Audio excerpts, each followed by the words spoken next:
নমস্কার বন্ধুরা, আমার ছোট্ট লাবণ্যের প্রথম হাতেখড়ি শুরু হলো। সকাল থেকে উঠে আলপনা দিয়ে সুন্দর করে ঘর সাজিয়ে আমি আমার মেয়ের প্রথম হাতেখড়ির ব্যবস্থা সব করছিলাম। ওর জন্য একটা খুব সুন্দর স্লেটও আমি নিজের হাতে ড্রয়িং করে বানিয়েছি, যাতে ওর প্রথম হাতেখড়িটা মেমোরেবল হয়ে থাকে। ওর খুব পছন্দও হয়েছিল, স্লেটটাতেও এখন প্র্যাকটিসও করে। আপনাদের এই ছোট ছোট মুহূর্তগুলো আপনাদের সাথে আমি শেয়ার করে নিলাম। কেমন হয়েছে স্লেটটা, ওর প্রথম হাতে খড়ি দেওয়ার স্লেট।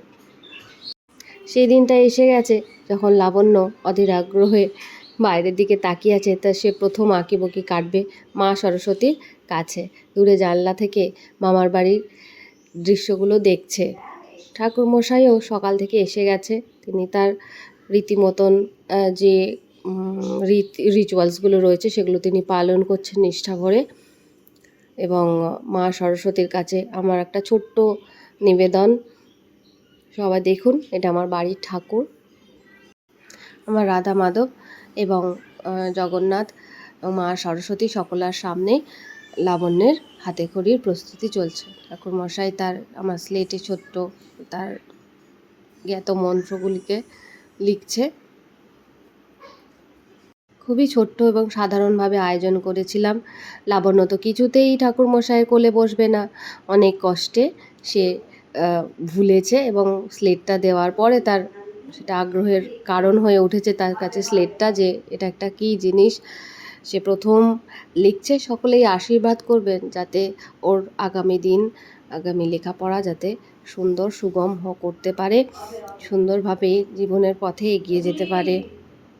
ঠাকুরমশাই তাকে হাত ধরিয়ে সুন্দর করে লেখাচ্ছে। আমি তো ভেবেছিলাম ও কিছু লিখবেই না, যাই হোক তবু বসে লিখেছে, আমার মানটুকু রেখেছে খুব সুন্দর করে।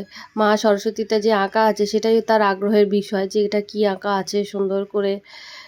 তাতে চক নিয়ে সে বোলাতে শুরু করেছে। এবার আমার পালা। আমার ইচ্ছে ছিল ওর হাতেখড়িটা আমিই দেব। মা বাবাই তার পরম শিক্ষক হয় একজন বাচ্চার। তো আমিও আমার মতো চেষ্টা করেছি। এটা ওর প্রথম স্কুল যাওয়ার ব্যাগ পেয়ে খুব খুশি। আর স্কুলে যাওয়ার ড্রেস পরে রেডি হয়ে স্কুলে যাচ্ছে এখন, নতুনভাবে শুরু করেছে। সকলেই আশীর্বাদ করবেন। আর এটা তার মিমির দেওয়া সরস্বতী পুজোর শাড়ি, খুব সুন্দর করে তার মিমি তার জন্য এঁকে দিয়েছে, তার স্বপ্না মিমি। খুব সুন্দর লাগছিল, থ্যাংক ইউ স্বপ্না। আর এটা তার সরস্বতী পুজোয় পড়ে সে বসে দিদির বাড়িতে সেজে গুজে প্রথম সরস্বতী পুজো পালন করেছে। প্রথম না, তৃতীয়, এবং তার দিদিদের সাথে তৃতীয় সরস্বতী পুজো। ছোটোবেলায় তো অত বুঝতো না, এখন তবু একটু জ্ঞান হয়েছে, সে বুঝতে শিখেছে। তার দিদিদের সাথে বসে সরস্বতী পুজোয় 3 বোনে খুব মজা আনন্দ করেছে।